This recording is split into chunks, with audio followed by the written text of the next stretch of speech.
家好，我是维玲阿姨。今天呢，我们要把珍珠奶茶包到馒头里，变成珍珠奶茶包。如果你也是珍珠奶茶控，一定不要错过哦。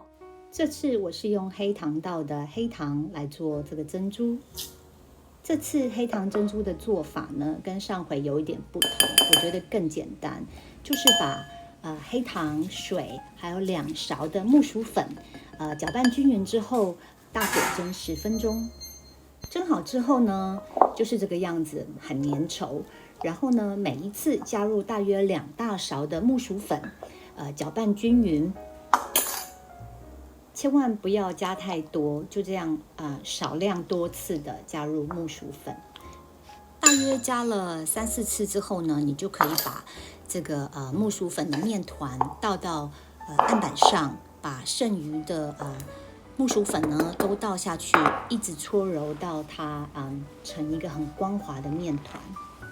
这时候你可能会开始怀疑人生，你觉得到底还要搓多久？为什么都搓揉不进去？但是相信我是可以的，继续搓揉，到最后它就会变成一个很有弹性、很光滑的面团。拿出我们的秘密武器，就是这种钢制的吸管，然后把它切割出一颗一颗的珍珠。接下来我们准备奶茶内馅，先把鲜奶加上一些你喜欢的茶叶，我这里用的是伯爵红茶。先把它煮沸放凉备用。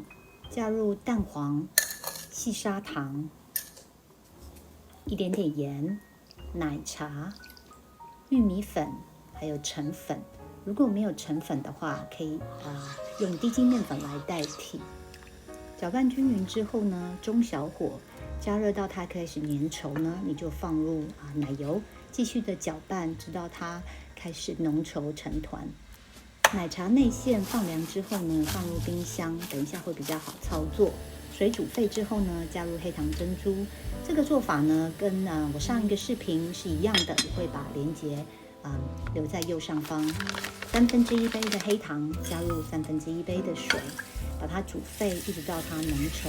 这就是我们的黑糖蜜。煮好的黑糖珍珠加入到黑糖蜜里头，放凉备用。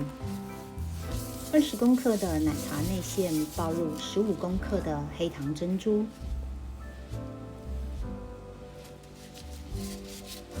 可以把内馅先放到冰箱里头，等一下会更好的操作。现在我们来准备包子的皮，就是一般的牛奶馒头的食谱。我会把食谱留在信息栏下方，也会连结我以前的一些馒头的视频，主要就是要3改3折，这样子你的馒头才会光滑漂亮。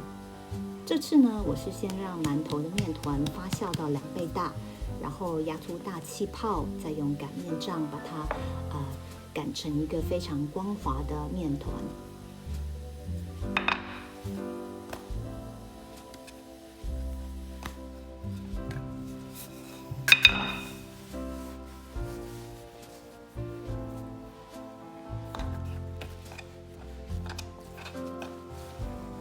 分割成8等份不过你要记得留一小小块面团，等一下让我们来测试面团是否发酵到位。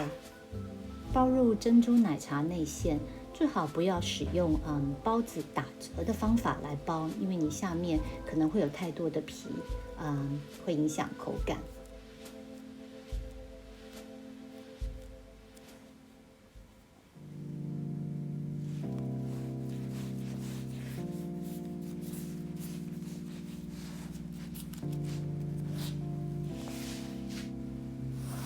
发酵到这一块小面团大概有一半是浮在水面上，这样就可以蒸了。大火蒸15分钟，这样就可以了。是不是每一颗都白白胖胖的？尤其里面的内馅很滑润，真的是非常的好吃。再配上一杯珍珠奶茶，真的就是珍珠奶茶控的天堂了。